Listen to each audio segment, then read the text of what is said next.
Good afternoon, everyone. I'm Sister Pam Biehl, and Matt Elstran is here with me today to share with you his ministry at the St Francesca Resource Center in Chippewa Falls, Wisconsin. Matt is currently the board president at the Resource Center and has been a part of the center for the past 10 years. Matt, I'm sure many of us know where to find food and clothing resources in our own towns and cities, but I'm not sure we know a lot about the behind the scenes work that happens in a place that helps those in need. I know you'll be able to share that information with us so we have a greater understanding of all that's involved in running a resource center like yours in Chippewa County. But before we get into the details about your ministry at the St. Francesca Resource Center in Chippewa Falls and how the Resource Center works, can you just tell us a little bit of the history of the Resource Center and how it came into being? Sure. We started in December of 2014, or we opened, so almost 10 years ago, this Wow. coming December. There was some planning 9 months to a year before that. And it was members of our social justice committee at our church, Church of Notre Dame in Chippewa Falls, that recognized a few different things. One was that we had an underutilized building on our campus.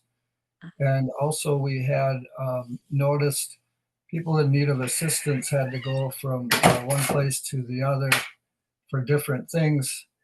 Also just that some of the agencies that were offering assistance sometimes included in what they were offering things that were not quite aligned with our Catholic worldview or the moral teachings of our church. So with all those things in mind and some frustration and supporting some of those other agencies, we decided to open up a ministry that would incorporate different sort resources under one roof, take advantage of the building space we had, and then also open up an opportunity to encounter people in need of assistance, to build relationships and to introduce them to a faith community, not just a material handout. That's excellent. Yes, so important. So when we look at the resources that you do share with those in need, where do those come from? What has to be done Uh, to prepare them? our biggest expense and our biggest item that we give out is groceries or food assistance. Mhm. Primarily that comes from our partnership with our local food bank, which for us is Feed My People Food Bank. They serve about 14 counties in west central Wisconsin.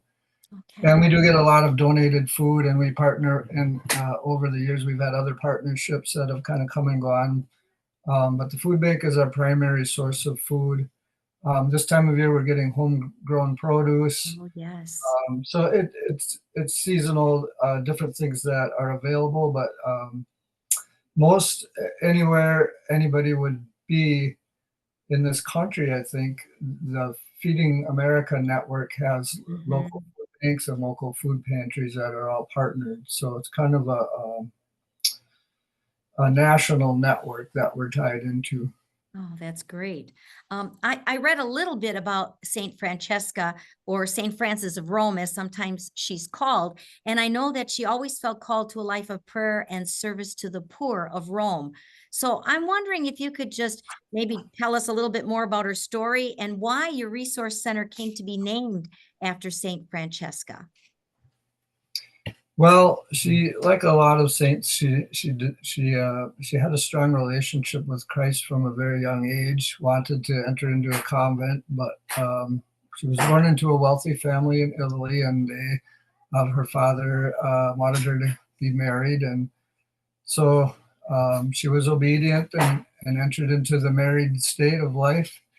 But and also just being born into a wealthy family and living in the married state, we just saw a great role model for us because we can see as modern Americans, we're relatively wealthy compared to people throughout history or people around the rest of the world. And most of our volunteers are married and have families.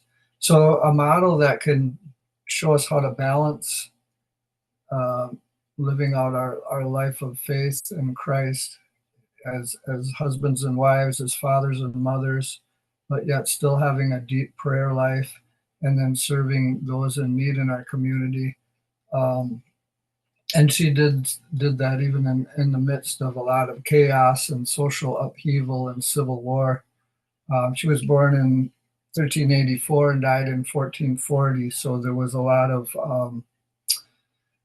corruption and political upheaval in Europe and in Rome and Italy at that time.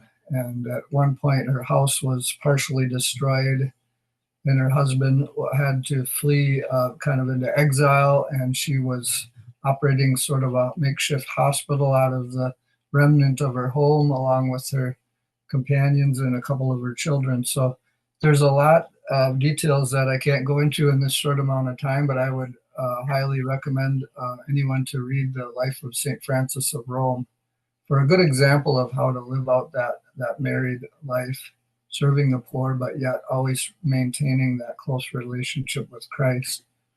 That's a great insight, especially the fact that families, to encourage and be a model for families to help others in need. Yeah, that's a great model of a person to follow. On the front of the Resource Center's webpage is the statement, "Faith working through love." I'm sure you've witnessed the reality of that statement over and over again with the people who've come to help you. Matt, can you share an experience that maybe you had at the Resource Center that has touched the lives of people in ways you never expected, ways that really give witness to faith working through love? Yeah, faith working through love is St. Paul. I don't know the exact passage and chapter, but it's one of his quotes. And as far as unexpected, what I think was unexpected for me is how the volunteers benefit from the ministry. I anticipated it benefiting people in different ways, materially and hopefully spiritually, emotionally. But the volunteers actually derive a lot of benefit from it. Some of our volunteers are lonely or are dealing with a lost spouse or just in need of companionship. And so there's been a lot of really deep friendships formed amongst the volunteers, and then their ability to live out their calling as a follower of Christ by serving others. I think all of us that volunteer come away with a greater sense of gratitude for what we have when you hear about all the troubles that some of our guests are having.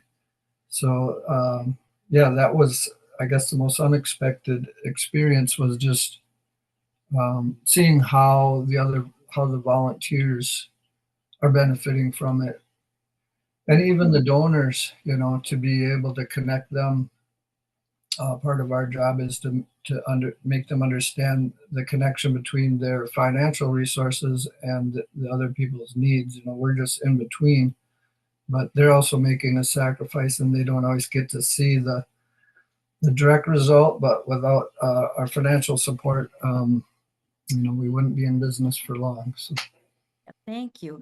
And so just as you talked about your volunteers being changed and making a difference in their life, is there anything in your own personal life that you would say has made a difference because of your work at the Resource Center? Well, I mean, I mentioned just the idea of the gratitude, just to be thankful for the basic things, just to have a roof over your head and a pillow and a warm bed to sleep in at night and enough food. Sometimes we can take those things for granted, but when you're involved in a ministry like that and you have homeless people coming in or people struggling, or it does give you a deeper sense of gratitude. But also, I think I went into it with the idea that there's going to be people who will maybe take advantage of the opportunity. Maybe they could be doing more for themselves, and to the degree of that happens, I don't know what it is, but it's not as much, I guess, as I thought it would be. I'm not sure if I can articulate this the best way, but when you really find out what's going on in people's lives, you see somebody drive up in a new car, like 1 or 2 years old, and I'm driving a 15-year-old car. and you can form an opinion rather quickly, but then you find out that, they don't even own a car and they had to borrow one to get there, or, all these things. Once you start to learn people's story, not too many people are coming there that don't really need the assistance. And so that was something for me that I learned. There's people that frustrate us a little bit sometimes. They're not always thankful, but you got to keep in mind people are under a lot of stress, and sometimes they'll take it out on our volunteers. But overall, the majority of them are very thankful, and it's a very positive experience. But so I guess yeah, just the idea that it kind of took away some of my misconceptions, I would say, actually being right involved with the ministry itself. So That's very insightful, Matt. Not to judge so quickly by what we just see, that there's the rest of the story that we don't know. It always reminds me of that line that says, be kind because everyone is fighting some kind of battle. And I think what you're saying is true, that we never know what's really going on in people's lives until we hear and listen to them and take the time. So thank you for that insight. This year, my community, Franciscan Sisters of Christian Charity, decided to do monthly Zoom interviews with people that we feel are rebuilding Christ Church today. So how would you say that your ministry at the Resource Center does just that, helps to rebuild Christ Church today? I know you've shared a lot about that, and maybe just to put that in a nutshell and into a few sentences for us. Yeah, well, as St. Francis found out, rebuilding Christ Church doesn't mean piling stones on top of one another. It's not about a physical structure, a wood or stone building. Christ Church is a community of believers all united to Christ. And so with our food pantry ministry, we've always tried to view it as an opportunity to encounter another human person that we then can try to befriend or form a relationship with. And hopefully that relationship is modeled on relationship between Christ and his church, where it's self-giving and self-sacrificing. So we hope that we are being witnesses to the church. And, eventually, if people are interested, we have a faith community that they can be invited into. So building, Christ Church to me is all about building relationships. And God himself is relationship, right? A trinity of three persons. So family relationship is what we're trying to use our material assistance for, because any material assistance ultimately is just temporal. I mean, we're all going to still die someday, no matter how much food we give out, but our soul lives on forever. So that's the more important thing that needs to be healed and to be fed and to be, brought into the presence of God in some way. Thank you. That's so true. More than just bricks and mortar. So before we close today, Matt, would you have any advice for people who may be looking for a place to be of service in their own local community? Where should they go? How do they start? Who do they talk to? Any advice for them?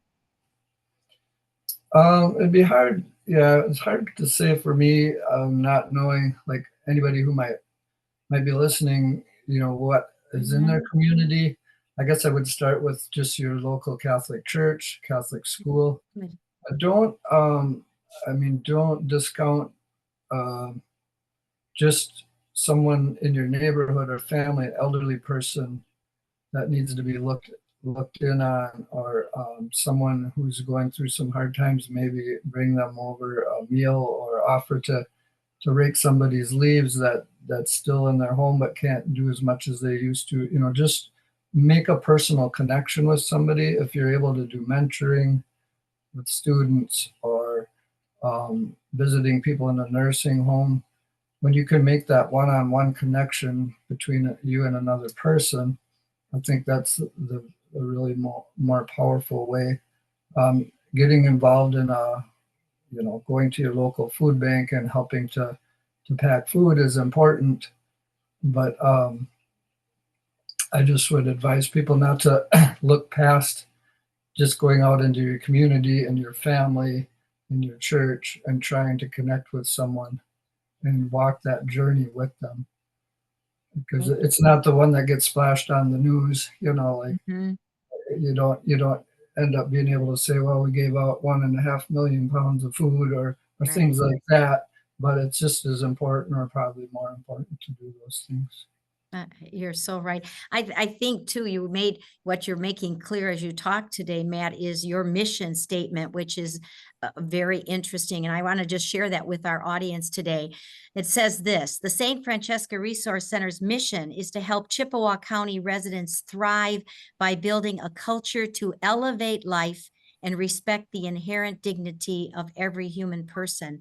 And for all that you have shared with us this afternoon, that comes through so loud and clear when you talk about relationships and getting to know people and to find out what they are, who they are, and where they come from. So thank you so much, Matt, for not only sharing your experience of working at the center, but a little insider's view of the many ways that you help the people in Chippewa County.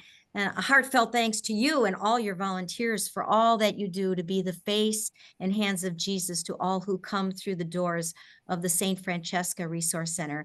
You truly share more than just food and clothing with those you serve. So thanks again, Matt, and may God bless you abundantly as you continue to rebuild Christ Church today. And thanks to all of you who joined us to listen to this interview today. Thank you. No.